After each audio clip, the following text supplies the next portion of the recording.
Well, March is Women's History Month, and about 80% of the staff at Sedgwick County's Regional Forensic Science Center is women.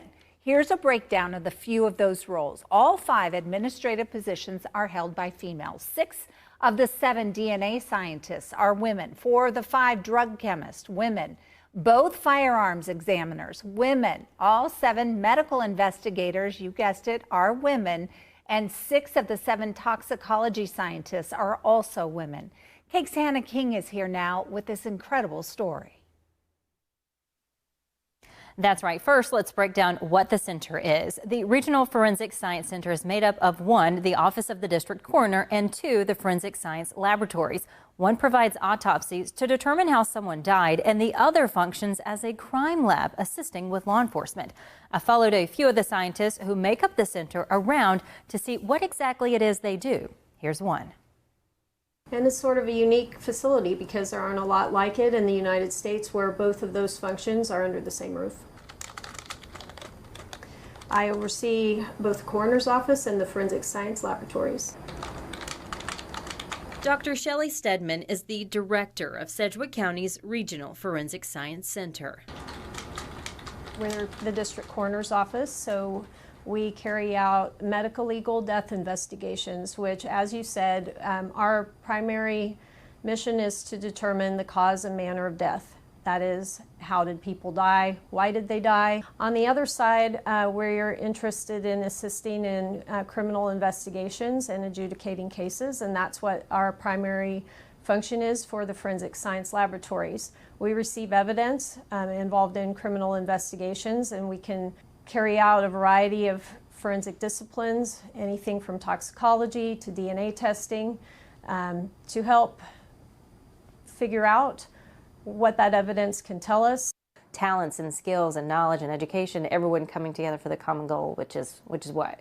To do good science, it's to accurately determine the cause and manner of death, it's to serve our constituents with compassion, and it's to do good quality of work to serve our courts with justice. Getting justice for people, or finding answers for loved ones. Tell me about just that responsibility you have and how much pride you take in it. I think everybody here has a strong sense of pride in what they do. Every day we come here, we have to be at the top of our game.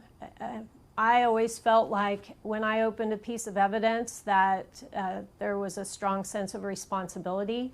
I didn't have any leeway to make a mistake. Sometimes when I would extract a DNA sample, that DNA sample would be consumed by the testing that I performed, and so I had one chance to get it right. And the answer that I got from that sample would be presented to a jury to decide if somebody was guilty or innocent, and there's a strong sense of responsibility by everybody that works here. Whether they're receiving a piece of evidence and safeguarding that evidence by storing it properly, or testing it and providing those answers to a jury. Of all the materials that came through your laboratory for analysis on this case, my client's DNA was found essentially on a white washcloth and a multicolored towel that came out of his own apartment. Is that a fair summary? Yes. No further questions.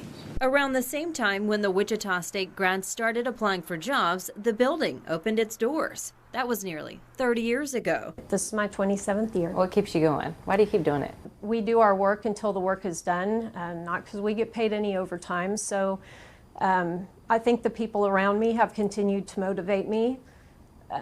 Over the course of my career here, I've worked a lot of cases. Some of those cases have gone unsolved for a long period of time.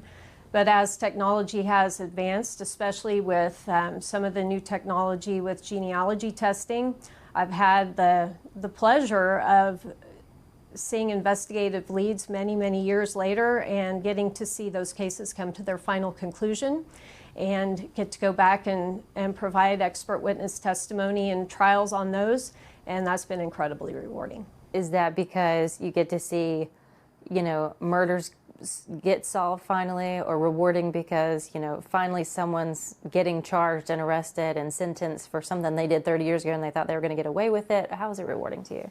I can remember reading a story of, maybe a rape and thinking, wow, that person is same age as I am. That could have happened to me.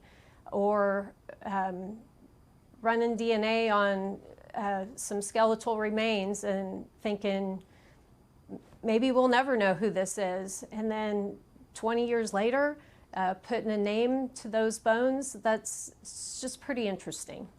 And as for advice, I always tell all of my employees, take every opportunity, stay motivated. If somebody asks you to do something, take the approach that that's an opportunity, not an extra task that you're being asked to do. Just go for it. Tune in during this same time tomorrow as I introduce you to a firearms examiner as she shares with me how she helps solve crime. In studio, Hannah King, KAKE News on your side.